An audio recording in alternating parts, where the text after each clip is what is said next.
Tamil economy சேனலில் ஒளிபரப்பாகும் நிகழ்ச்சிகளில் வெளியிடப்படும் அனைத்து கருத்துக்களும் விருந்தினர்கள் மற்றும் நிபுணர்களின் சொந்த கருத்துக்களே. தமிழ் எக்கானமி சேனலுக்கும் அதற்கும் எந்த தொடர்பும் இல்லை. கேட்மியம் அதாவது கேடிஎம் நகைகள் அப்படிங்கிற மாதிரி இன்ட்ரடியூஸ் பண்ணாங்க. அதுல என்ன பிரச்சனை வந்ததுன்னு பாத்தீங்கன்னா கேன்சர் உருவாகக்கூடிய ஏஜென்ட்டா மாறுச்சு. வேலை செய்யறவங்களுக்கும் கேன்சர் வரும், அணியறவங்களுக்கும் கேன்சர் வரும். பொதுவாக 90% பீப்புள் என்ன பண்ணுவாங்கன்னா சில்வர் சால்டர் யூஸ் பண்ணி சால்டரிங் பண்ணி கொடுத்துருவாங்க. அதனால பின்ன அந்த நகையை உருக்குறீங்க இல்லை எக்ஸ்சேஞ்ச் பண்ணுறீங்க அப்படிங்கும்போது அந்த இடத்துல வெள்ளையா இருக்கு, உருக்கி பியூரிட்டி பார்க்கும்போது உங்களுக்கு 2% 3% அதில் அடி வாங்கி 916 ஜிங்க் சால்டர் மட்டும் தான் யூஸ் பண்ணி நம்ம வந்து பற்ற வைப்போம். அப்படி பற்ற வைக்கும்போது உங்களுக்கு தரத்துலையும் லாஸ் வராது, கலர்லையும் வித்தியாசம் வராது. அது போக இப்போ 18 கேரட்னு இருக்குது. 18 கேரட்டுங்கிறது 75% தங்கம். ஸோ அந்த white gold rose gold use பண்ணுறவங்களுக்கு 9 கேரட் 14 கேரட் கரெக்டாக இருக்கும். ஹால்மார்க்குங்கிறது 22 கேரட் 18 கேரட் 14 கேரட் 9 கேரட். நகை வாங்கும்போது நான் எந்தெந்த விஷயத்துல கவனமா இருக்கும்? VTT Gold, always 10% lower price than the market rate. Trusted gold manufacturers for 4 generations. Purity, trust, legacy. VTT Gold. Tamil economy நேயர்களுக்கு வணக்கம். இன்னைக்கு மிக முக்கியமான ஒரு ஆளுமையை தான் நம்ம பார்க்க போகிறோம். எல்லாருக்கும் பிடிச்ச தங்கத்தில் வந்து ஒரு 4 தலைமுறையாக தொழில் செய்பவரை தான் நம்ம இன்னைக்கு சந்திக்க போகிறோம். பலருக்கும் பல கேள்விகள் இருக்கும். தங்கம் ஒரே நாளில் 10%லாம் கீழே இறங்கிட்டு வந்திருக்கு. அதே மாதிரி சமீபத்தில் வந்து மிக உச்ச விலையான 17,000 18,000 அப்படின்னு டச் பண்ணிட்டுலாம் வந்துட்டு இருந்தது. ஸோ நாம் இந்த நேரத்தில் தங்கம் வாங்கணுமா, தங்க தொழில் எப்படி நடக்குது, அதுக்குள்ளே இருக்கிற விஷயங்கள் என்ன, மேக்கிங் சார்ஜஸ்னால் என்ன, தங்க தொழிலில் இருப்பவங்க எப்படி சம்பாதிக்கிறாங்க, இப்படி பல்வேறு விஷயங்களை நம்ம இந்த பேட்டியில் வந்து பார்க்க போகிறோம். இதெல்லாம் நம்ம கிட்ட பேசுறதுக்கு தங்க பாலன் அவர்கள் நம்மளுடன் இணைஞ்சிருக்காரு. வணக்கம் ஐயா. வணக்கம் ஐயா, எப்படி இருக்கீங்க? நல்லா இருக்கு ஐயா, சிறப்பாக இருக்கு. என்னோட முதல் கேள்வி, நீங்கள் எவ்வளவு ஆண்டு காலமாக இந்த தொழிலில் இருக்கிறீங்க? ஐயா, நான் வந்து பார்த்தீங்கன்னா 2019 ஒரு பார்ட் டைமாக நம்ம கடையில் இருக்கிறவங்களுக்கு உதவி செய்யலாம் அப்படிங்கிற ஒரு பாணியில் தான் நான் வந்தேன். ஆனால் போக போக போக அந்த தொழிலோட நுட்பங்கள், அந்த தொழில் நடக்கிற ஒரு சில டெக்னிக்காலிட்டிஸ், அது போக அந்த ப்ராஃபிட் அண்ட் லாஸ் எவ்வளோ வருது, அந்த நம்பர்ஸ்லாம் நான் வந்து பார்த்தீங்கன்னா சின்ன வயசில் அபாக்கஸ் படித்தேன். ஸோ அந்த நம்பர்ஸ் மேத்தமெட்டிக்ஸில் எனக்கு ஒரு ஜென்ரலாகவே ஒரு ஈர்ப்பு இருக்குது. அப்படி வரும்போது நமக்கு இதெல்லாம் பார்க்கும்போது நம்ம ஒரு ஐடி கம்பெனியில் போய் வேற ஒருத்தங்களுக்கு ஒர்க் பண்ணி அவங்கள நம்ம மேம்படுத்துறதை விட நம்ம பாரம்பரியமாக நம்ம தொழிலில் 3 ஜென்ரேஷனாக பண்ணிட்டு இருக்கிறாங்க. அந்த தொழிலில் ஏகப்பட்ட ட்ரஸ்ட், நம்பிக்கை, ஒரு நெட்வொர்க்கை வந்து அவங்க ஆல்ரெடி உருவாக்கி வச்சிருக்கிறாங்க. அதை நம்ம மேம்படுத்தி அடுத்த கட்டத்துக்கு எடுத்துகிட்டு போகணுங்கிறதுக்காக தான் நான் அந்த தொழிலுக்கு வந்தது. எல்லாருக்குமே பிடிச்சது தங்கம். நம்ம பெரும்பான்மையோர் வந்து தங்கத்தில் மட்டும்தான் முதலீடு பண்ணுவாங்க, இல்லை நிலத்தில் முதலீடு பண்ணுவாங்க. தங்கம் அப்படிங்கிறது தலைமுறையாக வாங்கி குவிக்கிற ஒரு பொருளாக இருக்குது. அப்படி இருக்கும்போது நீங்கள் உங்கள் தலைமுறையும் சேர்த்து ஒரு 4 தலைமுறையாக இந்த தொழிலில் இருக்கிறீங்க. இது வந்து காலந்தோறும் எப்படி மாறி வந்திருக்கு? மக்களிடம் தங்கத்தோட ஈர்ப்பு ஏதாவது மாற்றம் வந்திருக்கா? அதை நீங்கள் கவனிக்கிறீங்களா? முன்னாடி பொறுத்த வரைக்கும் பார்த்தீங்கன்னா தங்கத்துக்குன்னு ஹால்மார்க்கு, ஸ்டாண்டர்ட்ஸு அந்த மாதிரிலாம் எதுவும் இருக்காது. ஸோ அவங்க கொடுக்குற தங்கத்தை பொறுத்து தான் வேலைப்பாடு இருக்கும். அந்த வேலைக்கு ஏற்ற மாதிரியான சேதாரம் அப்படிங்கிற மாதிரி அந்த வேலை செய்கிற கலைஞர் வந்து வாங்கி பார்ப்பல. முன்னாடி வந்து பார்த்தீங்கன்னா பொடி அப்படின்னு சொல்லுவாங்க. அந்த பொடியை தான் வந்து சால்டரிங் பண்ணுவாங்க. 2 பேஸ் மெட்டல் இருக்கும். பேஸ் மெட்டலுக்குன்னு ஒரு மெல்டிங் பாயிண்ட் இருக்கும். அந்த பேஸ் மெட்டலோட மெல்டிங் பாயிண்டை விட கம்மியாக இருந்தால் தான் இந்த சால்டர் வந்து உருகும், பேஸ் மெட்டலை கனெக்ட் பண்ணும். ஸோ இது வந்து அந்த காலத்தில் வந்து அவங்களுக்கு தெரிஞ்ச அறிவை வச்சு அந்த பேஸ் மெட்டலோட பியூரிட்டியை குறைச்சா மெல்டிங் பாயிண்ட்டும் குறையுது அப்படிங்கிற ஒரு ட்ரையல் அண்ட் எரர் ஹியூமன் கண்டுபிடிச்சி அந்த மாதிரி கண்டுபிடிச்சி பண்ணிட்டு இருந்திருக்கிறாங்க. அந்த காலத்தில் நகைகள் எல்லாம் இப்படி தான் பண்ணிட்டு இருந்திருக்கிறாங்க. ஆனால் காலப்போக்கு வர வர வர அந்த பியூரிட்டி அப்படிங்கிற விஷயத்தில் காம்ப்ரமைஸ் ஆகக்கூடாது அப்படின்னு ஸ்டாண்டர்ட்ஸ் ஃபிக்ஸ் ஆக கேட்மியம் அதாவது கேடிஎம் நகைகள் அப்படிங்கிற மாதிரி இன்ட்ரடியூஸ் பண்ணாங்க. இந்த கேடிஎம்ல வந்து என்ன பெனிஃபிட் அப்படின்னு நீங்க பாத்தீங்கன்னா, கேடியத்தை பொறுத்த வரைக்கும் அதோட பியூரிட்டியை வந்து ஓரளவுக்கு குறையாம பார்த்துக்கும். அதாவது ஒரு 916 அப்படின்னு இருக்குதுன்னா, பேஸ் மெட்டல் இருக்குதுன்னா, இதோட பியூரிட்டி கேடிஎம் வச்சு நம்ம வந்து சால்டர் பண்ணும்போது ஒரு 90-91% அந்த ரேஞ்சில் வந்து நிற்கும், நிலையா நிற்கும். ஆனால் அதையும் அதில் என்ன பிரச்சனை வந்ததுன்னு பார்த்தீங்கன்னா கேன்சர் உருவாகக்கூடிய ஏஜென்ட்டாக மாறுச்சு. வேலை செய்கிறவங்களுக்கும் கேன்சர் வரும், அணியறவங்களுக்கும் கேன்சர் வரும். அதை தொட்டாலே ஒரு கேன்சர் காசிங் ரியேஜென்ட்டா அது வந்து இருக்கு. இது கேட்மியம் அப்படிங்கிற கேடிஎம் அப்படிங்கிற ஒரு நகை. இதனால அதை வச்சு பத்த வச்ச ஆச்சாரிகளுக்கும் நிறைய பேருக்கு வாய் கேன்சர் வந்திருக்கு, தொண்டை கேன்சர் வந்திருக்கு. நானே கண் கூட நிறைய பேரை பார்த்துருக்கேன். தொழில விட்டே போயிருக்கிறாங்க. அந்த மாதிரிலாம் பிரச்சனை வந்தது. அதுக்கப்புறம் அதை வந்து தாண்டி ஓவர் கம் பண்ணி வரும்போது தான் ஜிங்க் அப்படிங்கிற ஒரு மெட்டீரியல் யூஸ் பண்ணாங்க. ஸோ இந்த ஜிங்க்ல என்னன்னு பார்த்தீங்கன்னா உங்களுக்கு 0% உங்களுக்கு பியூரிட்டி லாஸ். 91.6னா 91 91.6ங்கிற ஸ்டாண்டர்ட் கரெக்டாக மெயின்டைன் ஆகும். ஓகே. அது போக வந்து உங்களுக்கு மெல்டிங் பாயிண்ட்டும் அதுக்கேற்ற மாதிரி குறைஞ்சிருச்சு. அது போக அந்த ஸ்டாண்டர்டை வந்து ப்ராப்பராக ஃபிக்ஸ் பண்ணிட்டாங்க. ஸோ இப்போதைக்கு இந்த ஜிங்க் அப்படிங்கிற ஒரு சால்டர் தான் வந்து ஸ்டாண்டர்டாக யூஸ் பண்ணிட்டு இருக்கோம். இப்போ நீங்கள் வாங்குற நகை 916 இருக்குதுன்னா திரும்ப உருக்கி எடுக்கும் போது கூட 916 தான் இருக்கும். ஆனால் பழைய நகையை அப்படியே யூஸ் பண்ண முடியாது, பியூரிஃபை பண்ணி யூஸ் பண்ணும்போது லாஸ் இருக்கும். ஆனால் அந்த 91.6 அப்படிங்கிற ஒரு ஸ்டாண்டர்டை காம்ப்ரமைஸ் பண்ணாமல் இப்போ நகைகள் எல்லாம் உருவாக்கிக்கிட்டு. ஸோ இதுதான் காலத்தோட மாற்றம் அப்படின்னு இதுதான் காலத்தோட மாற்றம். அது தரத்துல வந்து தெரியுது அப்படின்னு சொல்றீங்க. இப்போ நாம வந்து நேரடியாக தங்க தொழில் அப்படின்னு சொல்லிட்டு உங்களை அறிமுகப்படுத்தணும். ஆனா தங்க தொழில நீங்க என்ன மாதிரியான இடத்துல இருக்கிறீங்க, என்ன விஷயங்களுக்காகலாம் அங்க உங்களை அணுகலாம், அதையும் கொஞ்சம் சொல்லிடுங்க. தங்க தொழில ஃபர்ஸ்ட் அந்த மாற்றத்தை பத்தி பேசிடலாம். ஃபர்ஸ்ட் வந்து இது வந்து ஒரு கலைநயமான ஒரு தொழிலா இருந்தது. முதல்ல ஒரு டிசைனை இப்படி பண்ணலாமா, அப்படி பண்ணலாமா, அந்த டிசைன்ல இப்படிலாம் மதிப்பு கூட்டலாமா அப்படிங்கிற மாதிரி யோசனை எல்லாம் பண்ணி நிறைய பண்ணிட்டு இருந்தாங்க. ஆனா இப்போ வந்து அது ஒரு மெக்கனைஸ்டா ஆயிருச்சு, ஒரு எஸ்ஓபியா ஆயிருச்சு, ஒரு ப்ராசஸ் ஆயிருச்சு. இதுதான் இப்படிதான் இப்படி பண்ணணும், இப்படி முடிச்சிடணும் அப்படிங்கிற மாதிரியான ஒரு விஷயமா மாறிடுச்சு. அதை நான் ஒரு டிரான்சிஷனா பாக்குறேன் இந்த பிசினஸ். அது போக எங்க கிட்ட வந்து என்ன மாதிரியான இதெல்லாம் வந்து நீங்க அணுகலாம்னு பாத்தீங்கன்னா, முதல்ல வந்து நகை உற்பத்தி, அதாவது ஒரு கடைகளா இல்லாம உங்களுக்கு தனிப்பட்ட முறையில் ஏதாவது நகை, தங்க நகை சேவை தேவை அப்படிங்கிற பட்சத்தில் நீங்க எங்களை அணுகலாம். உங்களுக்கான எதிர்பார்ப்பு, உங்களுக்கான பட்ஜெட்டு, உங்களுக்கான உழைப்பு, நகைக்கான உழைப்பு எல்லாத்தையும் நாங்கள் காம்ப்ரமைஸ் பண்ணி ஒரு நகையை வந்து பண்ணி கொடுப்போம். இப்போ நீங்க கடைகளில் போனீங்கன்னா இந்த டிசைன் இருக்குது, நான் வாங்கிட்டு வந்துடுறேன்னு இருக்கும். ஆனால் கடைக்காரர்களை பொறுத்த வரைக்கும் அவங்க வந்து லாப நோக்கத்துக்காக கமர்ஷியலைஸ்டாக தான் அவங்க வந்து இயங்குவாங்க. அப்படி இருக்கும்போது அந்த நீங்க வாங்குற நகை ஒரு 3 வருஷத்துலயோ ஒரு 4 வருஷத்துலயோ அது வந்து கட் ஆகுது, இல்ல உடையுது, இல்ல வந்து யூஸ் பண்ண முடியாத அளவுக்கு ஆயிருச்சுன்னா தான் நீங்க போட்டுட்டு வேற நகை வாங்க முடியும், அவங்களும் ஒரு லாபமும் ஈட்ட முடியும். ஆனா நம்ம பாத்தீங்கன்னா நமக்கு வர்ற ஆர்டர் எல்லாமே ஒரு ஃபேஸ் வேல்யூவை வச்சுதான் வருது. தங்கபாலனை நம்பினா அவங்க கிட்ட நகை கரெக்டா இருக்கும், உறுதியாகவும் இருக்கும், காலங்காலமா நமக்கு செஞ்சு தராங்க. அந்த ஃபேஸ் வேல்யூவை நாங்க மெயின்டைன் பண்றதுக்காக ஒரு நகையில எங்க அதிகபட்ச தேய்மானம் நடக்கும்னு உற்பத்தியாளர்கள் எங்களுக்கு தெரியும். இப்போ ஒரு மோதிரம் போடுறோம்னா மோதிரத்தோட இந்த பகுதியில தான் தேய்மானம் அதிகமா இருக்கும். அப்ப நாங்க இங்க கொடுக்குற போக்கஸுக்கு ஈக்குவலா இங்கேயும் கொடுக்குறோம். அப்பதான் அந்த நகை உழைக்கும். அதே மாதிரி செயினுக்குன்னா ஒரு இடம் இருக்கும், கம்மலுக்குன்னா ஒரு இடம் இருக்கும். அதுக்கேற்ற மாதிரி நம்ம கிட்ட உறுதியான நகைகள் வந்து நம்ம கிட்ட உங்களுக்கு கிடைக்கும். அது போக கோல்டு காயின், கோல்டு பாரும் நம்ம கிட்ட வாங்கிக்கலாம். நீங்க வெளியே கடைகளில் வாங்குறதை விட நம்ம கிட்ட ஒரு குறிப்பிட்ட அமௌண்ட் நீங்க வந்து மிச்சப்படுத்துற அளவுக்கு தான் நம்ம கிட்ட விலை பட்டியலும் இருக்கும். அது போக நீங்க வந்து இருக்கிற நகையை வித்து நீங்க ஏதாவது வணிகம் தொடங்குறீங்க, இல்ல நீங்க ஏதாவது வீடு வாங்குறீங்க, அந்த மாதிரி உங்களுக்கு சேவைகள்ல உங்ககிட்ட இருக்கிற நகையை வித்து பணமாவும் வாங்கிக்கலாம் நம்ம கிட்ட. அது போக நகையோட பழுது நீக்கமும் நாங்க வந்து பண்ணி தரோம். ஒரு செயின் கட் ஆயிருச்சுன்னா பத்த வச்சு தருவோம். கம்மல்ல திருவாணி காணாம போயிடுச்சுன்னா அந்த திருவாணி நாங்க உங்களுக்கு உற்பத்தி பண்ணி கொடுப்போம். இந்த மாதிரியான பழுது நீக்கம் இந்த 4 வெர்டிகல்ல நாங்க வந்து இயங்குறோம். இப்போ அந்த முதல்ல வந்து உங்ககிட்ட வந்து தங்க நகைகள் செய்து வாங்கலாம் அப்படின்னு சொன்னீங்க. நீங்க எப்படி அந்த செய்கூலி சேதாரம் அந்த மாதிரி பண்றீங்க? ஐயா, நம்ம வந்து பாத்தீங்கன்னா ஓன் மேனுஃபேக்சரிங், நாங்க வந்து ஒரு பட்டறை வச்சு நம்ம வந்து வேலை செஞ்சுட்டு இருக்கோம். அப்படி இருக்கும்போது உங்களுக்கு தேவை அப்படின்னு நீங்க எங்களை நேரடியாவே அணுகுறீங்க.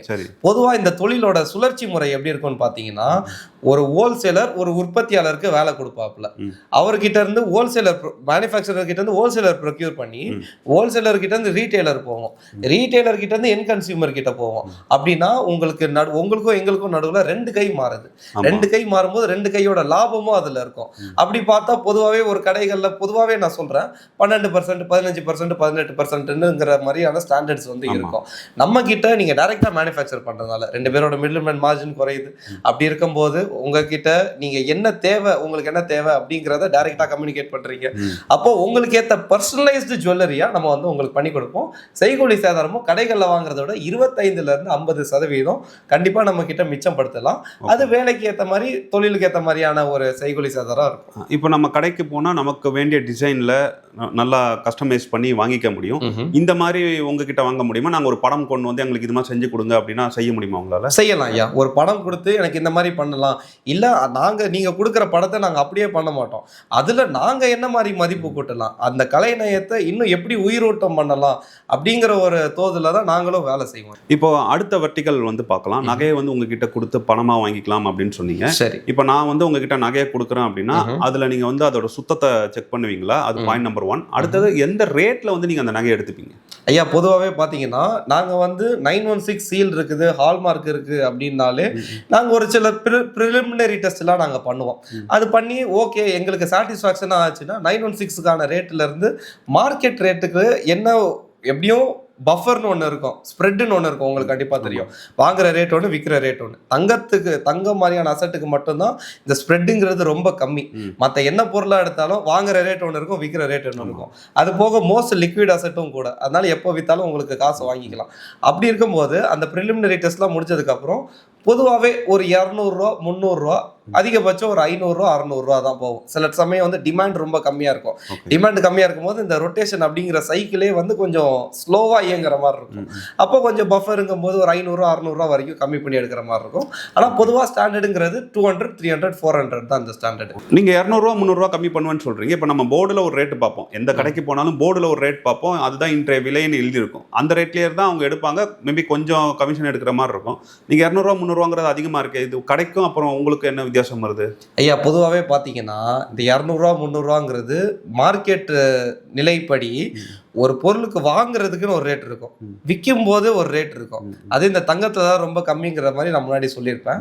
அது போக நீங்க கடைகளில் போனீங்கன்னா ப்ரொசீஜர் என்னங்கிறதையும் நான் சொல்லிடுறேன். உங்க கண்ணு முன்னாடி அந்த நகையை உருக்கிடுவாங்க. உருக்கும் போது உங்களுக்கு இடைக்கழிவுங்கிறது இருக்கும். ஏன்னா அழுக்குன்னு இருக்கும், அது போக அந்த மாதிரி பிரச்சனை எல்லாம் இருக்கும். அதனால இடைக்கழிவுங்கிறது இருக்கும். அந்த இடைக்கழிவு போக என்ன தங்கம் நெட் வெயிட் உங்களுக்கு என்ன கிடைக்குதோ அதுக்கு மார்க்கெட் ரேட்டை போட்டு எடுப்பாங்க, இல்லைன்னு சொல்லலை. ஆனா 3% அதுல கம்மி பண்ணி எடுப்பாங்க. இந்த 3%ங்கிறது என்னன்னு பார்த்தீங்கன்னா, ஒன்று அந்த பழைய நகையை சுத்தப்படுத்துறதுக்கான செலவு ஒன்று, ரெண்டாவது உங்களுக்கு அந்த சேவையை அவங்களுக்கு பண்ணி கொடுக்கறதுனால அவங்களுக்கு ஒரு சின்ன லாபம், மூணாவது பார்த்தீங்கன்னா இந்த ப்ராசஸ் அந்த பழைய நகையிலேருந்து சுத்தப்படுத்தி அந்த சுத்தப்படுத்த நகையை வந்து ஒரு உருவத்துக்கு கொண்டு வந்து அந்த உருவத்தை அவங்க விற்கிறாங்களோ சரி இல்லை ஒரு நகையாக செய்கிறாங்களோ சரி, அந்த டைமுக்கு வந்து பார்த்தீங்கன்னா ஒரு 2-3 நாள் ஆயிரும். ஸோ அந்த 2-3 நாளுக்கான இன்ட்ரெஸ்ட் எல்லாம் சேர்த்து தான் இந்த 3%ங்கிறத வந்து அவங்க நிர்ணயிக்கிறாங்க. ஆனால் நம்ம அப்படிங்கிற பார்க்கும்போது நம்ம வந்து ஒரு குறிப்பிட்ட மாதிரி மார்க்கெட் ரேட்டில் செல்லிங் ரேட் என்ன இருக்குது, பழைய கோல்டு செல்லிங் ரேட் என்ன இருக்குது, அதுலேருந்து நமக்குன்னு ஒரு சின்ன லாபத்தை வச்சு நம்ம வந்து ஒரு சர்வீஸ் பேஸ்டாகவும் பண்ணுறோம். அதில் ஒரு சின்ன லாபத்தை நம்ம வந்து பார்த்துக்கோம். ஓகே, அப்போ கடைக்கும் உங்களுக்கும் நிச்சயமாக வேறுபாடு இருக்குது அப்படின்னு சொல்கிறீங்க.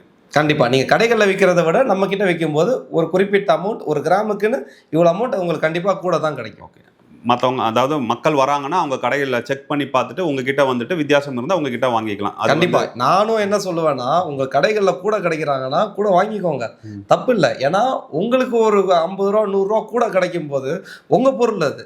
அப்படி இருக்கும்போது உங்களுக்கு கூட கிடைச்சா முதல்ல சந்தோஷப்படக்கூடிய ஆள் நானாக தான் இருப்பேன். ரிப்பேர் பண்ணுறதுக்கும் உங்ககிட்ட வரலாம் அப்படின்னு சொன்னீங்க, அதுக்கு என்ன மாதிரி சார்ஜஸ் வாங்குறீங்க? ஐயா, ரிப்பேர் பண்ணுறதை பொறுத்த வரைக்கும் ஒரு நகையை நாங்கள் பற்ற வைக்கிறோன்னா பொதுவாக ஒரு இடத்துல 100 ரூபா 200 ரூபான்னு வாங்குறாங்கன்னா எங்கள் கடையில் நாங்கள் 500 ரூபா வாங்குவோம். ஐயா, என்ன காரணங்கிறத கேளுங்களேன். சொல்லுங்க, நீங்க தான் சொல்லணும். கண்டிப்பா கேட்கணும்ல. அப்படி இருக்கும்போது என்ன பிரச்சனைன்னு பார்த்தீங்கன்னா, பொதுவா ஒரு பத்த வைப்பு அப்படிங்கும் போது பொதுவாக 90% பீப்புள் என்ன பண்ணுவாங்கன்னா சில்வர் சால்டர் யூஸ் பண்ணி சால்டரிங் பண்ணி கொடுத்துருவாங்க. அதில் என்ன பிரச்சனை, உங்களுக்கு அந்த நேரத்தில் 100 ரூபா 200 ரூபா நம்ம கொடுத்தோம் பற்ற வச்சுட்டோம் வாங்கிட்டு வந்துட்டோம்னு தெரியும். முதல் பிரச்சனை என்னன்னு பார்த்தீங்கன்னா, அந்த இடம் உங்களுக்கு வெள்ளையாயிரும். வெள்ளையாகும் போது அந்த இடம் மட்டும் ஒரு குறிப்பிட்ட இடத்துல வந்து தெரியும் என்ன வெள்ளையா இருக்கு அப்படின்னு கேட்கறதுக்கும் வாய்ப்பு இருக்குது. ரெண்டாவது வந்து பார்த்தீங்கன்னா, உங்களுக்கு நாளை பின்ன அந்த நகையை உருக்குறீங்க இல்லை எக்ஸ்சேஞ்ச் பண்ணுறீங்க அப்படிங்கும் போது அந்த இடத்துல வெள்ளையா இருக்கு, உருக்கி பியூரிட்டி பார்க்கும்போது உங்களுக்கு 2% 3% அதில் அடி வாங்கிடும். ஏன்னா அதில் சில்வர் கண்டென்ட்டோட அதிகமாகிருச்சுங்கிறதுனால அதுக்கான விலை நீங்கள் விற்கும் போது தான் அதுக்கான விலையை நீங்கள் கொடுப்பீங்க. ஆனால் நாங்கள் வந்து 916 ஜிங்க் சால்டர் மட்டும் தான் யூஸ் பண்ணி நம்ம வந்து பற்ற வைப்போம். அப்படி பற்ற வைக்கும்போது உங்களுக்கு தரத்துலேயும் லாஸ் வராது, கலர்லேயும் வித்தியாசம் வராது, உங்களுக்கான பொருளாகவே தான் இருக்கும். ஆனால் அதுக்கேற்ற விலையை நாங்கள் வாங்கிப்போம். ஏன்னா 916 இன்னைக்கு விலை விற்கிறது பார்த்தீங்கன்னா கிட்டத்தட்ட 13,000 14,000 ரூபா விற்கிது. அதுக்கேற்ற விலையை நாங்கள் உங்ககிட்ட வாங்கிப்போம். உங்களுடைய பூர்வீகம் என்ன? ஏன்னா 4 தலைமுறையாக இந்த தொழிலில் இருக்கிறீங்க, எங்கேருந்து இது தொடங்கிடுச்சு, நீங்கள் எப்போ இந்த துறைக்குள்ள வந்தீங்க அப்படிங்கிறதெல்லாம் கொஞ்சம் விரிவாக சொல்லிடுங்க. ஐயா, நாங்கள் வந்து பார்த்தீங்கன்னா எங்கள் குடும்பமாகவே நாங்கள் வந்து தமிழ் பொற்கொள்ளராக வந்து நாங்கள் வந்து எனக்கு தெரிஞ்சு 4 தலைமுறைகளாக நாங்கள் வந்து இயங்கிக்கிட்டு வரோம். ஆனால் சமூக வழி தமிழ் பொற்கொள்ளர்கள் அப்படிங்கும்போது இந்த காலத்துலன்னு இல்லை, பிரிட்டிஷ் காலத்துலேயும் சரி ராஜாக்கள் காலத்துலேயும் சரி தங்க ரீதியான ஒரு தொழில் உற்பத்தி தொழிலை தான் எங்கள் முன்னோர்கள் பண்ணிக்கிட்டு இருந்திருப்பாங்க. அதனால கணக்கில் எடுத்துக்க முடியாது எத்தனை தலைமுறையாக அவங்க பண்ணிகிட்டு இருக்காங்கங்கிறத. அது போக நான் பிறந்து வளர்ந்தது எல்லாமே சென்னை தான். எங்கள் அப்பா அம்மாவுக்கு வந்து தென் மாவட்டம், அதாவது பார்த்தீங்கன்னா திருச்செந்தூர் பக்கத்தில் வள்ளிவிளை அப்படிங்கிற ஒரு கிராமத்தை சார்ந்தவங்க அவங்க. அப்படி இருக்கும்போது அங்கே வந்து ஒரு குறிப்பிட்ட வருஷத்துக்கு அப்புறம் நம்ம பட்டினத்துக்கு வந்து பொழைச்சிக்கலாம் அப்படின்னு சொல்லி நம்ம முன்னோர்கள் வந்து, எந்த வருஷம் அது வந்து பார்த்தீங்கன்னா 1960கள் 70களில் 60கள் 70களில் வந்து இங்கே தொழில் கற்றுக்கிட்டு அதுக்கப்புறம் அவங்க முதலாளி அந்த தொழில் அதுக்கப்புறம் எடுத்து நடத்த முடியல. ஏன்னா அவங்க வாரிசுகள்லாம் வெவ்வேறு தொழில்கள் வியாபாரத்துகளுக்கு போயிட்டு இருந்ததுனால அவங்க எடுத்து நடத்த முடியலன்னு இவங்க அந்த கடையை எடுத்து நடத்தி, அதுக்கப்புறம் எங்கள் அப்பா வந்து அவங்களுக்கு சப்போர்ட் பண்ணி வெளியே உள்ள கஸ்டமர்லாம் புது கஸ்டமர்லாம் கூட்டு வந்து அவங்க ஒரு குறிப்பிட்ட ஸ்டாண்டர்ட் செட் பண்ணாங்க.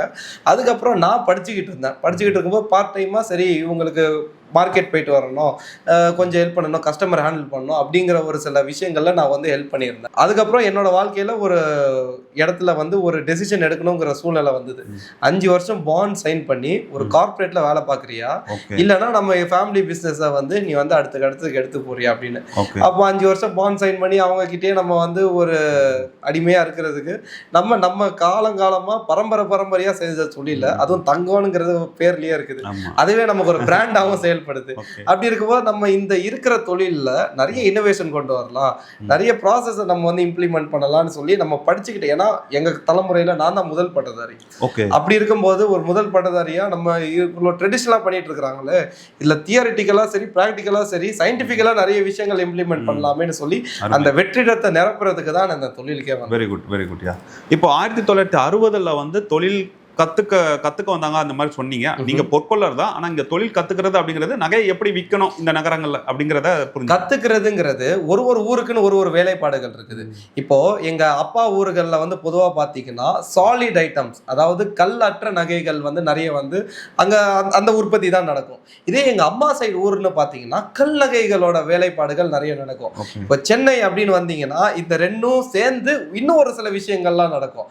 அப்படி இருக்கும்போது ஒரு முதலாளி கிட்ட வேலை செஞ்சு நமக்கு தெரிஞ்ச வேலை என்னன்னு காமிச்சு அதுல அவங்களோட தொழில் எப்படி பண்றாங்க, இது ரெண்டுத்துக்கும் எப்படி ஒரு பிரிட்ஜ் பாயிண்ட் எப்படி உருவாக்குறது அப்படிங்கிற ஒரு விஷயத்துக்கு செட்டப் ஆகுறதுக்கு ஒரு 2 வருஷம் 3 வருஷம் ஆயிரும்.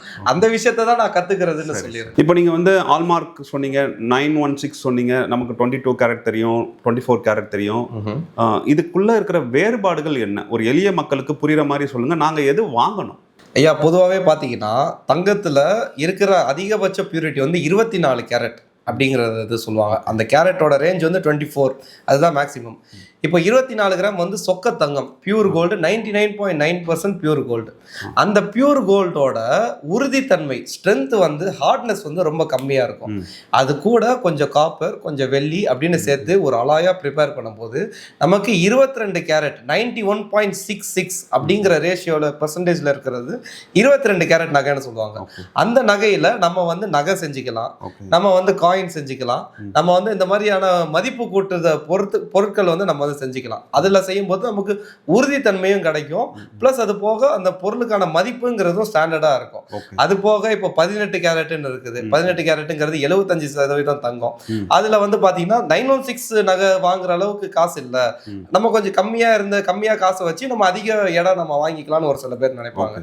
அது போக என்னோட நகை வந்து இன்னும் உறுதியா இருக்கணும், இன்னும் வந்து இதுவா இருக்கணும், அப்படி இன்னும் உறுதியா இருக்கணும், இன்னும் பார்வையா இருக்கணும்னு நினைக்கிறாங்கன்னா அவங்க வந்து 18 கேரட் வந்து சூஸ் பண்ணிக்கலாம். அது போக இப்போ 14 கேரட் 9 கேரட்னு வந்துருச்சு. இந்த 14 9 கேரட்டுக்கு பெரிய அளவுல நம்ம ஊர்ல மவுஸ் இல்லைன்னாலும் அதுவும் வாங்குறதுக்கும் ஒரு செட் ஆஃப் ஆடியன்ஸ் இருக்கிறாங்க.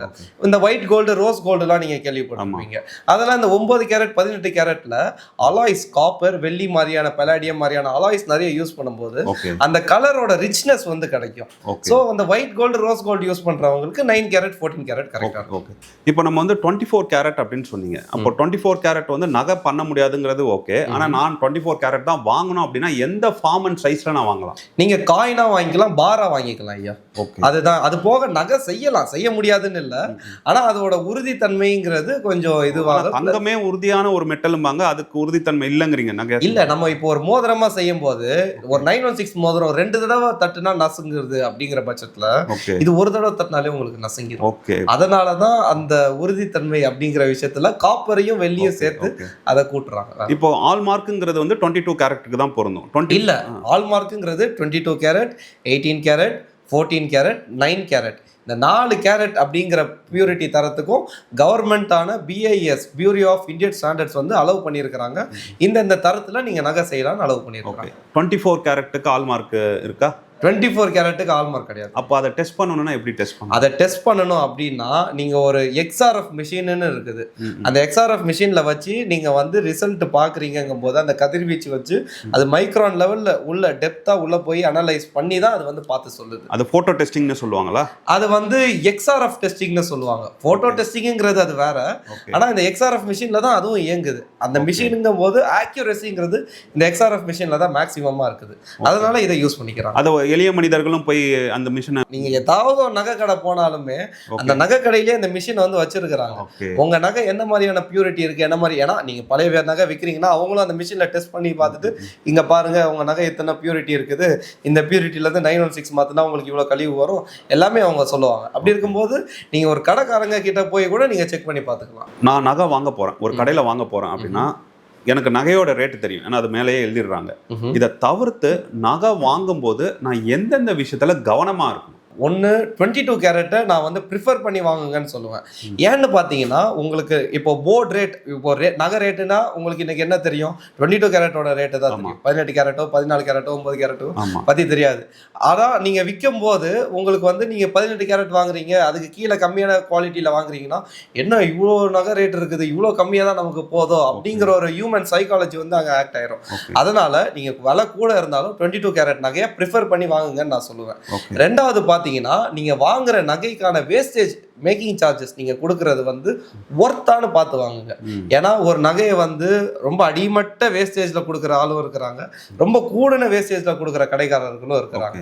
அப்படி இருக்கும்போது நம்ம கொடுக்குற நகைக்கான காசு ஒர்த்தா இருக்குதான்னு பார்த்து வாங்குங்க. ரெண்டாவது ஒண்ணு. மூணாவது ஒன்று வந்து பார்த்தீங்கன்னா நீங்கள் வாங்குற நகையும் அதோட உறுதிப்பாடு தன்மையும் பார்த்து வாங்கிக்கோங்க. ஏன்னா ஒரு சில ஹாலோ ஐட்டம்ஸ்லாம் வருது, super hollow, super light weight அப்படின்லாம் வருது, பார்க்க ஃபேன்சியாகவும் இருக்குது. அந்த மோகத்தில் நிறைய பேர் வாங்கிடுறாங்க. ஆனால் அது ஒரு 2 வருஷத்துலயோ 3 வருஷத்துலயோ அதோட லைஃப் டைமும் அதுதான். ஆனால் 2 வருஷத்துலேயே 3 வருஷத்துலேயே கட்டாகும் போது என்னடா இப்படி தான் வாங்கணுமா, இதுக்கு நம்ம இவ்வளோ வேஸ்டேஜ் கொடுத்தோமே அப்படிங்கிற ஒரு சைக்காலஜியும் பிளே ஆகுது. ஸோ இந்த 3 விஷயத்தையும் நீங்கள் ஃபோக்கஸ் பண்ணி நம்ம மேக்கிங் சார்ஜ் ஆகட்டும், வேஸ்டேஜ் ஆகட்டும், அதில் இதுதான் ஸ்டாண்டர்ட்னு சொல்ல முடியாது. ஏன்னா அது ஒரு தனிநபரோட விருப்பம் அப்படிங்கிறதுனால தான் நீங்கள் வந்து கரெக்டாக இருக்கான்னு பார்த்து. விருப்பங்கிறத விட வேலைப்பாடுன்னு ஒன்று இருக்குது, மெனக்கிடுதல்னு ஒன்று இருக்குது, அந்த நகையை தீர்மானம் பண்ணி வரக்கூடிய டைம் பீரியடுன்னு ஒன்று இருக்குது. ஒரு சில நகைகளை லாட்டாவே 1 கிலோவை 3 நாளில் முடிச்சிடலாம், 4 நாளில் முடிச்சிடலாம். ஆனால் 1 கிலோ நகையை சில நகைகள் 7 நாள் 10 நாள் வரைக்கும் ஆகும், சில நகைகள் 1 மாதங்கள் வரைக்கும் நேரம் எடுத்துக்கும். அதுக்கேற்ற மாதிரி தான் இந்த செய்கூலி சேதாரங்கிறது. இப்போ முதலீட்டுக்குன்னு வர்றவங்க, தங்கத்தில் நான் முதலீடு பண்ணணும்னு வர்றவங்க, அவங்க இந்த மாதிரி வேலைப்பாடு அதிகமாக இருக்கிறதெல்லாம் கேட்குறாங்க அப்படின்னா நீங்கள் சொல்லிடுவீங்களா? இல்லை இது வேணாம் நீங்கள் வாங்காதீங்க. முதலீடாக வர்றவங்களுக்கு நான் நகையை வாங்காதீங்கன்னு. சரி, உங்களுக்கு தேவை முதலீடு அப்படின்னு வந்துட்டா காயின் மட்டும் வாங்கிக்கோங்க. காயின்லயும் ஒரு சின்ன நுணுக்கம் இருக்கு, அதையும் நான் சொல்லிடுறேன். ஒரு காயின்லயும் நீங்க நாளை பின்ன அதை வந்து ரொட்டேஷன் பண்ணணும், பேங்க்ல வைக்கணும் அப்படின்னு நீங்க பாத்தீங்கன்னா உங்களுக்கு நகை லோன் கொடுக்க மாட்டாங்க. ஏன்னா அந்த நகையை வந்து அவங்க ஜுவல் லோனு தான் கன்சிடர் பண்றாங்களே தவிர்த்துட்டு கோல்டு லோனுன்னு அவங்க கன்சிடர் பண்ணுவாங்க. ஸோ அந்த நகை மேல ஒரு சின்ன வளையம், ஒரு லூப்பை வச்சு நாங்க வந்து சால்டரிங் பண்ணிடுவோம். அப்படி சால்டரிங் பண்ண உடனே அந்த நகைக்கு, அந்த காயினுக்கு ஒரு மறு வச்ச மாதிரி ஆயிரும். இதுக்கு மேல அது காயின் கிடையாது, அது ஒரு பெண்டன்ட். ஒரு பெண்டன்ட்டுக்கு நீங்க லோன் தரீங்க அப்படிங்கிற மாதிரியான ஒரு சின்ன டாக்டிக்ஸ் ஒர்க் வந்து உற்பத்தியாளர்களான எங்களுக்கு தெரியும். நாங்க வந்து அது உங்களுக்கு நிறைய பேருக்கு நாங்க பண்ணி கொடுக்குறோம். அப்படி பண்ணி நிறைய பேர் பலன் அடைஞ்சிருக்கிறாங்க. இப்போ தங்க விலை உச்சத்துக்கு போச்சு, 17,000 அந்த மாதிரிலாம் போயிட்டு இருந்தது. மக்களிடம் ஒரு பரபரப்பு இருந்தது, நாங்கள் நகையை வந்து அவசரமா வாங்கணும் அப்படின்னு சொல்லிட்டு. ஸோ அந்த ஏற்றத்துல வந்து எவ்வளோ மக்கள் வந்து வாங்கினாங்க? உங்களுடைய விற்பனை வந்து பல மடங்கு அதிகமாச்சா? மக்கள் வந்து எப்போவுமே ஒரு டெல்யூஷன்ல தான் வாழ்றாங்கன்னு நான் சொல்லுவேன். ஏன்னா கரெக்டாக எது வந்து எந்த வந்து ஒரு குறிப்பிட்ட அளவுக்கு ஏறுதோ அப்போதான் அவங்களுக்கு வந்து ஒரு இன்னும் இவ்வளோ ஏறிடுச்சு, நம்ம வாங்கலாமா வேணாமா, வாங்கலாமா வேணாமா, அப்படி இருக்கிறவங்க கிட்ட நான் என்ன சொல்லுவேன்னா ஆவரேஜ் பண்ணுங்கன்னு. ஓகே, நீங்க ஒரு குறிப்பிட்ட அமௌண்ட் நீங்க வச்சிருக்கிறதுனால தான் நீங்க என்கிட்ட கேட்குறீங்க இதை நம்ம வாங்கணுமா வேணாமான்ட்டு. அப்போ அந்த காசுல பாதிக்க வாங்குங்க, இல்ல முக்காவாசிக்கு வாங்குங்க. இல்ல ஒரு 1 லட்ச ரூபா வச்சிருக்கீங்கன்னா ஒரு 10,000 ரூபாய்க்கு சும்மா வாங்குங்க. டெய்லி வாங்குங்க. ஒரு 10 நாள் நீங்க வச்சுக்கோங்க, 10 நாள் டெய்லி 10,000 10,000 10,000 10,000 வாங்குங்க. அப்படி இருக்கும்போது உங்களுக்கு ஆவரேஜா ஒரு ரேட்டு வந்து நீ உங்களுக்கு ரேட்டு கூடனாலும் உங்களுக்கு ஆவரேஜ் பண்ணிக்கலாம், குறைஞ்சாலும் ஆவரேஜ் பண்ணிக்கலாம். இது வந்து எங்க கிளைண்ட்ஸுக்கு நான் சொல்லுவேன், நீங்க இன்னைக்கு வாங்குற தங்கத்தை நாளைக்கு விற்க போறது இல்லை, அடுத்த மாசமும் விற்க போறது இல்லை. நம்ம ஷார்ட் டேர்ம் ட்ரேடர்ஸ் கிடையாது. தங்கத்தை ஒரு ஜெனரேஷனல் அசெட்டா பார்க்கணும். லாங் டேர்ம் அசட்டாக பார்க்கணும். மினிமம் 3 வருஷம் ஆடியன்ஸுக்கு சொல்கிறது என்னென்னா, மினிமம் 3 வருஷம் உங்களால் தங்கத்தில் இன்வெஸ்ட் பண்ண முடியாதுன்னா நீங்கள் தங்கம் பக்கமே வராதிங்க. ஏன்னா வாலட்டிலிட்டிங்கிறது கண்டிப்பாக இருக்கும். அது போக உங்களுக்கு வந்து ஷார்ட் டேர்மில் அப்ஸ் அண்ட் டவுன்ஸு, ஏற்றம் இறக்கம், நியூஸு, லொட்டு லொசுக்குன்னு எல்லாமே காது கிட்ட வந்து போகும். அப்படி இருக்கும்போது நீங்கள் பல்ல கடிச்சிக்கிட்டு ஒரு மாதத்துக்கு நான் இவ்வளோ பெரிய அமௌண்ட் இன்வெஸ்ட் பண்ணுவேன், இல்லை எனக்கு ஒரு அமௌண்ட் வருதா அந்த அமௌண்ட்டில் நான் ஒரு குறிப்பிட்ட அமௌண்ட் நான் கோல்டில் இன்வெஸ்ட் பண்ணுவேன்னா கண்ணை மூடிட்டு மார்க்கெட் ரேட் என்ன இருக்கோ அந்த ரேட்டுக்கு நீங்கள் வாங்கிருங்கன்னு தான் நிதி ஆலோசகர்களும் இதே தான் சொல்றாங்க. ஆனா அவங்க சொல்லும் போது வந்து ரொம்ப தூற்றுக்கிறாங்கன்னு சொல்லலாம். கமெண்ட்ஸ்லாம் ரொம்ப தப்பா போடுவாங்க. நீங்க தங்கத்தை விற்கிறீங்க, நீங்களே வந்து சொல்லிட்டு இருக்கீங்க. இப்போ உங்க முதலீடு எல்லாத்தையும் நீங்க தங்கத்துல வச்சிருக்கீங்களா, இல்லைன்னா வேற ஏதாவது இன்ஸ்ட்ருமெண்ட்ல இன்வெஸ்ட் பண்ணிருக்கீங்களா? நாங்க எப்பவுமே don't keep all your eggs in one பாஸ்கெட்னு சொல்லுவாங்க. அதுக்கேற்ற மாதிரி நாங்களும் தங்கத்துல மட்டும் நாங்க வந்து முதலீடு பண்ண மாட்டோம். தங்கங்கிறது எங்க ஒர்க்கிங் கேபிட்டல், அது இருக்கதான் செய்யும். அது போக என்னோட பொசிஷன்ஸ் வந்து ஈக்விட்டியில இருக்குது, பாண்ட்ஸ்ல இருக்குது, ஃபிக்ஸட் அசெட்ஸ்ல இருக்குது. அது போக நான் வந்து எஸ்ஐபிங்கிறது ஸ்டாக் மார்க்கெட்லயும் பண்றேன், ஈக்விட்டி மார்க்கெட்ஸ்லயும் பண்றேன், அது போக ஆர்டிலையும் எஸ்ஐபி பண்றேன். ஸோ இந்த மாதிரி என்னோட அசெட்ஸ் எல்லாமே என்னோட ஏஜுக்கு ஏற்ற மாதிரி டைவர்சிஃபைடா இருக்குது. 100 மைனஸ் யுவர் ஏஜ்னு ஒரு ஃபார்முலா சொல்லுவாங்கல்ல, அதுக்கேற்ற மாதிரி நான் போயிட்டு இருக்கிறேன். அது நமக்கு நல்லாவே. தங்கத்தை விற்கிறவரே டைவர்சிஃபை பண்ணிருக்காங்க, ஆனா தங்கத்தை வந்து அவங்க கிட்ட இருந்து வாங்குறவங்க டைவர்சிஃபை பண்ண மாட்டேங்கிறாங்க. அது மக்கள் புரிஞ்சுக்கணும் ஐயா. அந்த விலை ஏறிட்டே இருக்கும்போது மக்கள் அதிக அளவுல வாங்குறதுக்கு வந்தாங்களா உங்க கிட்ட? வந்தாங்க ஐயா, மக்கள் அதிக அளவுல வாங்கினாங்க. அது போக இன்னும் மேல ஏறிடும் அப்படிங்கிற ஒரு யூஃபோரியால நிறைய வந்து முதலீடு பண்ணாங்க. கிட்டத்தட்ட பாத்தீங்கன்னா விலை பீக்ல இருக்கும்போது ஒரு 17,000 17,500 இருக்கும்போது கூட எங்க கிட்ட வாங்கினாங்க, இருக்கிற காசுக்கு வாங்கினாங்க. ஆனா அவங்க வாங்கினது இப்போ 12,000 13,000க்கு வந்திருக்குது. உடனே லாஸ் ஆயிருச்சு, 20% லாஸ் ஆயிருச்சு, என் காசு 30% லாஸ் ஆயிருச்சு. உங்க காசு எப்போ லாஸ் அப்படின்னு நீங்க சொல்லுவீங்கன்னா, எப்போ அந்த லாஸை புக் பண்றீங்களோ அப்போதான் அது லாஸ். அது வரைக்கும் அதை லாஸ்ன்னு நீங்க சொல்லக்கூடாது. அதோட மதிப்பு குறைஞ்சிருக்குது. நீங்க விற்கல, நீங்க என்ன பண்ண போறீங்க, அதை நாளை பின்ன ஒரு நகையா செஞ்சுக்க போறீங்க, இல்ல உங்க பசங்களுக்கு பாஸ் ஆன் பண்ண போறீங்க, இல்ல உங்களுக்கு விற்கணும் அப்படிங்கிற சூழ்நிலை வந்ததுன்னா வித்து உங்க பிசினஸ்ல போட போறீங்க, இல்ல இல்லையா போட போறீங்க. ஏதாவது ஒரு வகையில நீங்க லாபம் ஈட்ட தான் போறீங்க. அப்போ அதை லாஸ்ன்னு நீங்க கன்சிடர் பண்ணாதீங்கன்னு நான் சொல்லுவேன். ஓகே, இப்போ குறைஞ்சிருச்சு, 12,000 கிட்ட வந்துருச்சு அப்படின்னு சொல்றீங்க. இப்போ விற்பனை எப்படி இருக்கு? அதே ஆர்வம் காட்டுறாங்களா? ஐயா, இப்போ பொறுத்த வரைக்கும் பார்த்தீங்கன்னா மக்கள் வந்து நிறைய ஆர்வம் காட்டுறாங்க. ஆனால் இப்போ எலெக்ஷன் சூழ்நிலை இருக்கிறதுனால எலெக்ஷனுக்கு அப்புறம் ஏதாவது ஒரு மாற்றம் வருமா, இன்னும் ஏறுமா இறங்குமா அப்படிங்கிற ஒரு சூழ்நிலையில மக்கள் இப்போ வந்து ஒரு பாஸ் எடுத்திருக்கிறாங்கன்னு நான் சொல்லுவேன். ஆனால் ஒரு சில மெச்சூர்டு முதலீட்டாளர்கள் வந்து வாங்குறதா செய்யறாங்க. ஓகே, இப்போ வந்து இன்னொரு கேள்வி வந்து அடிக்கடி கேட்கப்படுது தங்கத்தை பொறுத்த வரைக்கும். இப்போ இன்னும் விலை இறங்குமா, ஏறும் போது அதே தான் கேட்டாங்க, இன்னும் ஏறுமான்னு கேட்டாங்க, இன்னும் இறங்குமான்னு கேட்டாங்க, இந்த மாதிரி கணிக்க முடியுமான்னு கேட்குறாங்க. இப்போ அதை கணிக்க முடியாதுங்கிறது தான் பொதுவான பதிலாக இருக்கு நிதி ஆலோசகர்கள் கிட்ட கேட்கும்போது. இப்போ தங்கத்தை விற்கிற உங்ககிட்ட கேட்குறோம், ஏன்னா 4 தலைமுறையா நீங்க வந்து தங்க வியாபாரத்தில் இருக்கிறீங்க, உங்களால் அதை கணிக்க முடியுமா அடுத்த ஒரு மாசத்துல என்ன நடக்கும்னு? ஐயா, அதை வந்து எப்படி சொல்றதுன்னா, நம்ம வந்து ஒரு யூகம் வந்து நம்ம வந்து எடுக்கலாம், நம்ம வந்து ஒரு ஸ்டாண்ட் எடுக்கலாம், ஒரு பயாஸ் எடுக்கலாம். ஆனால் அந்த பயாஸ் வந்து எப்பவுமே தப்பாகவும் ஆகிறதுக்கும் வாய்ப்பு இருக்குது, சரியாகவும் வாய்ப்பு இருக்குது. ஸோ அந்த பயாஸுக்கு ஏற்ற மாதிரி நம்ம ஒரு முடிவு எடுப்போம். தப்பாச்சுன்னா நம்ம அந்த தப்பை ஒத்துக்கணும், சரியா இருக்குதுன்னா சந்தோஷம். ஆனால் இதை வந்து கரெக்டாக கணிக்கிறது, இந்த கேச்சிங் த ஃபாலிங் நைஃப் அப்படின்பாங்க, அதை வந்து கண்டிப்பாக யாராலையும் பண்ண முடியாது. அது யார் பண்ணலான்னா, டாப் லெவலில் இருக்கிற ஸ்மார்ட் மணி பண்ணலாம். அதாவது எப்படின்னா, அவங்களுக்கு வந்து பெரிய லெவலில் டைப்ஸ் இருக்கும். இப்போ ஒருத்தங்க நாளை பின்ன ஜெரம் போவேல ஏதாவது அனௌன்ஸ் பண்ணுறாங்கன்னா, அவரோட வகையரா யாராவது இருந்தாங்கன்னா அவங்க ஃப்ரண்ட் ரன்னிங் பண்ணலாம், அவங்க அதில் வந்து காசை இது பண்ணலாம். கரெக்டாக இதுதான் பாட்டம்னா அவங்க வேணால் கணிக்கலாமே தவிர்த்து சாமானியர்கள் வேணால் நம்ம கணிக்கிறதுக்கு வாய்ப்பு கம்மி. இப்போ நகை விலை உயரும் போது நீங்கள் அதிகமாக பணம் சம்பாதிப்பீங்களா, இல்லை நகை விலை இறங்கும் போது அதிகமாக பணம் சம்பாதிப்பீங்களா? மக்கள் என்ன நினச்சிக்கிறாங்க, நீங்கள் நகையை நிறைய வாங்கி வச்சுப்பீங்க, ஒரு 10,000 ரூபாய்க்கு வாங்கி வச்சிருக்கீங்கன்னு வச்சுக்கோங்க, 17,000 ரூபாய்க்கு போச்சு அப்படின்னா உங்களுக்கு ஸ்ட்ரைட்டாக 7,000 ரூபா லாபம் அப்படிங்கிற அளவில் புரிஞ்சுக்கிறாங்க. ஸோ இந்த நகை தொழிலில் வந்து உங்களுக்கு லாபம் எப்படி வருது அப்படிங்கிறத சொல்ல முடியுமா? ஐயா, எங்களை பொறுத்த வரைக்கும் ஒர்க்கிங் கேபிட்டல்னு ஒரு குறிப்பிட்ட அமௌண்ட் தான் இருக்கும். அது போக எங்ககிட்ட ஒரு நகை செய்ய வரீங்கன்னா உங்ககிட்ட இருந்து தான் அந்த கேபிட்டலையே நாங்கள் வாங்குவோம். எங்களுக்கு கிடைக்க போகிறது அந்த செய்கூலி சேதாரம் அப்படிங்கிற சார்ஜஸோட ஒரு குறிப்பிட்ட பங்கு. அந்த சார்ஜஸும் மொத்தமாக எங்களுக்கு வராது, ஏன்னா அதுலேயும் மேனுஃபேக்சரிங் காஸ்ட் இருக்குது, அதுலேயும் எல்லாமே வந்துடும் உங்களுக்கு பார்த்தீங்கன்னா. அது போக அதில் ஒரு குறிப்பிட்ட % தான் நம்ம கிடைக்க போகுது. அந்த காசை நம்ம வந்து சேமித்து வைக்க போகிறோம், நமக்கும் எக்ஸ்பென்சஸும் இருக்குது, உங்களுக்கு தெரியும். அப்படி இருக்கும்போது இந்த லாபத்துல அதிகபட்ச கெயின் பலன் அடைகிறது யாருன்னு பாத்தீங்கன்னா தங்க நகை கடைக்காரர்கள் நிறைய இது பண்ணுவாங்க. அது போக புல்லியன் வச்சிருக்கிறவங்க நிறைய பண்ணுவாங்க. அவங்களுக்குமே ஒரு ரொட்டேஷன் தான், அவங்களுக்கும் இருக்கிறது அப்படியே இதுவாயிராது. ஏன்னா டெய்லி அவங்களும் வியாபாரம் பண்றாங்க, அவங்க ஸ்டாக்ஸும் ரொட்டேட் ஆகுது. அப்படி இருக்கும்போது கெயினுங்கிறது கண்டிப்பா இருக்கும், ஒரு பார்ஷியலான மார்ஜின் தான் இருக்கும். அதாவது தங்க வியாபாரம் அப்படிங்கிறது வந்து என்னன்னா, தங்கத்தை வச்சிருப்பாங்க, ஒரு இன்வென்ட்ரி வச்சிருப்பாங்க. ஒரு கஸ்டமர் உள்ள வராங்க அப்படின்னா அன்னைக்கு ஒரு 10 கிராம் கேட்கறாங்கன்னா உடனே அவங்க 10 கிராம் அதே ரேட்டுக்கு வாங்கணும், போர்டில் பார்க்குற ரேட்டுக்கு வாங்கணும். அந்த ரெண்டுத்துக்கும் இருக்கிற டிஃப்ரென்ஸ், அதாவது அங்கே வாங்குற ரேட்டு அந்த 10 கிராமுக்கு, அதே மாதிரி விற்கிற அந்த 10 கிராம் ரேட்டு தான் ஒரு கடைக்காரருக்கும் லாபம் அப்படிங்கிறது புரிஞ்சுக்கலாம். இன்வென்ட்ரியோட இன்க்ரீஸ் அப்படிங்கிறது வந்து பேலன்ஸ் ஷீட்ல வந்து அதிகமாக காட்டும், ஆனால் அது லாபமா வந்து கடைக்காரருக்கு போகிறது. ஆனால் கண்டிப்பா லாபம் இருக்கும், ஒரு பார்ஷியலான லாபம் இருக்கும். ஏன்னா ஒரு குறிப்பிட்ட ரேட்ல அவங்க காசை கொடுத்து வாங்கியிருப்பாங்க. அது போக அந்த ஸ்டாக்கை தான் அவங்க ரொட்டேட் பண்றாங்க. இப்போ 10,000 ரூபாய்க்கு அந்த ஸ்டாக்கை வாங்கி வச்சிருக்காங்கன்னா 15,000 வரும்போதும் அந்த நம்ம இந்த தங்க தொழில மட்டும்தான் ஒர்க்கிங் கேபிட்டலுக்கு ஒரு இது இருக்கும், அப்சைட் பொட்டன்ஷியல் இருக்கும். நீங்க மற்ற பிசினஸ்லாம் பாத்தீங்கன்னா ஒரு கம்ப்யூட்டர் ஹார்ட்வேர் விற்கிறாங்க அப்படின்னு வச்சுக்கோங்களேன், i7 வருதுன்னா அடுத்து i9 வந்ததுன்னா i7க்கான மதிப்பு குறைஞ்சிடும். ஆனா தங்கத்தோட பொறுத்த வரைக்கும் அடுத்த மாடல் வந்தாலும் சரி, அடுத்து வேற 9 வந்தாலும் சரி, ஒர்க்கிங் கேபிட்டலுக்கான growthங்கிறது தங்க தொழில இருக்கும். ஸோ அந்த பார்ஷியல், அதுக்காக தான் அந்த பார்ஷியல்னு சொன்னேன். 100% நம்ம சொல்ல முடியாது, அந்த பார்ஷியல் லாபங்கிறது தங்க தொழில கண்டிப்பா இருக்கும். ஏன்னா இது வந்து லிக்விடிட்டி பேஸ்டு பிசினஸ்.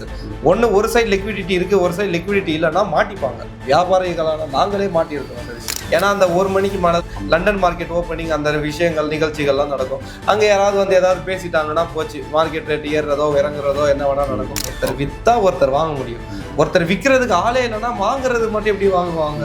நான் கண் கூட பார்த்த வரைக்கும் 9,000 ரூபா ப்ரீமியம் வந்து நான் வந்து பார்த்துருக்கிறேன். ஆனால் அந்த 9,000 ரூபாங்கிற ப்ரீமியமை இந்த ப்ரைஸ் ஜஸ்டிஃபை பண்ணுச்சு. எப்படின்னா இதில் கவர்னிங் பாடிஸ்லாம் இருக்குதுல்ல, அந்த மாதிரி கவர்னிங் பாடிஸ் இந்த ஈகோல்டுக்கு கிடையாது. உங்களுக்கான காசு வந்து எந்த அளவுக்கு சேஃப்டியாக இருக்குங்கிறது ஒரு கன்சர்ன் தான்.